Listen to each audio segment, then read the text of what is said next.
being able to write an equation of a line is very valuable because we'll be able to model these word problems that we'll see in this chapter.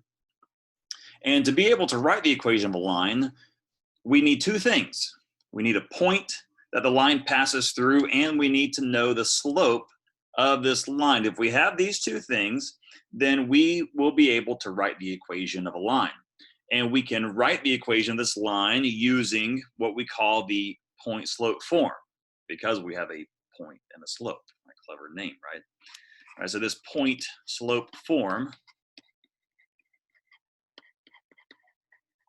is actually just a modification of the slope formula, which is y minus y1 equals m times x minus x1. All right, notice here, if you think about the slope formula, y2 minus y1 over x2 minus x1, right? If you were to drop the 2's,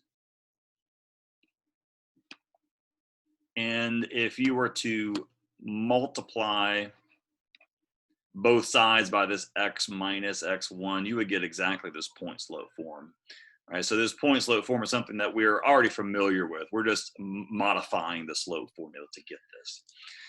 But so this y and the x, those are variables. Right? Those are unknown variables. x1 and y1 are the point that we are given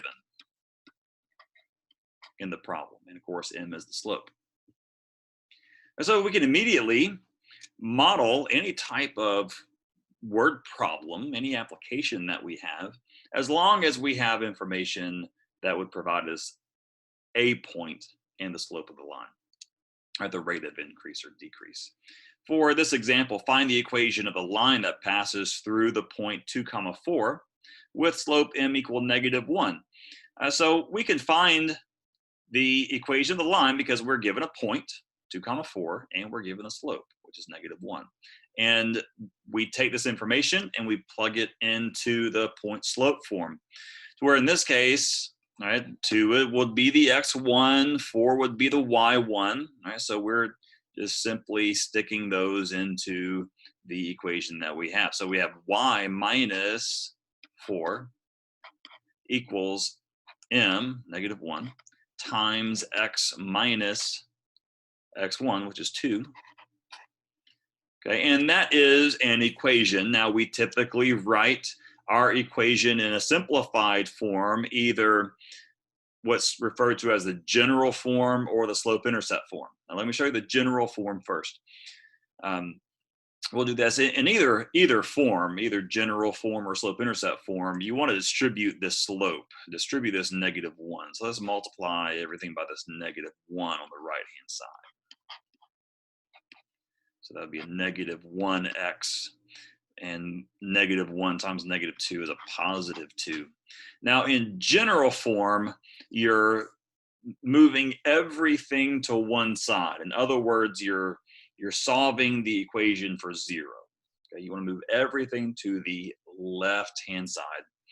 So we can do that by adding x to both sides and subtracting 2 from both sides. And so we're left with x plus y minus 6 equals 0. Or we could say that this is in general form.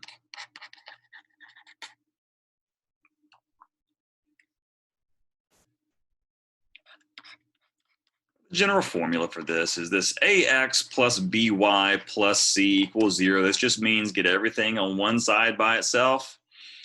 And we don't want to have any fractions. We don't like fractions anyway.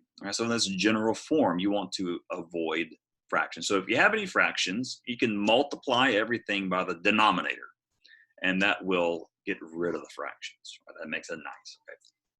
All right, so that's general form, is just getting the equation equal to 0. And so this would be our answer if the directions were to indicate to write your final answer in general form. Another common way of writing the equation is slope-intercept form. Now this slope-intercept form, which I'm sure you're familiar with, is y equal mx plus b. And so coming back up to this line right here, instead of adding x and subtracting 2 from both sides, instead, if we were to write this in slope-intercept form, and notice that we solve for the y. So we're going to get y by itself and move everything else to the other side. So we've got y minus 4 equals negative x plus 2. Right, we could add 4 to both sides. I'll write that step out here just to help you see it if you need to see it. All right, so add 4 to both sides to get the y by itself. And we have y on the left-hand side and negative x plus 6 on the left-hand side. And this is our slope-intercept form. Now, the slope-intercept form gives us a lot of information just by looking at the equation, right? Because I know automatically what the y-intercept is. That's the constant, right? So the y-intercept is 0,6. And I also know what the slope is. That's the number in front of the x value, the x term, where my slope is a -1. Right? So this is negative x, right? The 1's understood, so the slope is -1 here.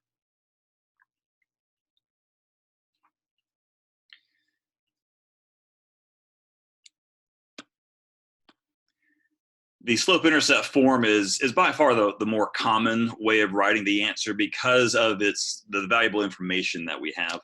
Right? You can take the slope-intercept form and you can immediately graph that equation because you automatically know a point, right? That's that y-intercept 0,6. You can plot that point, and then you can use the slope to plot another point, and then draw your line through those 2 points that you've made.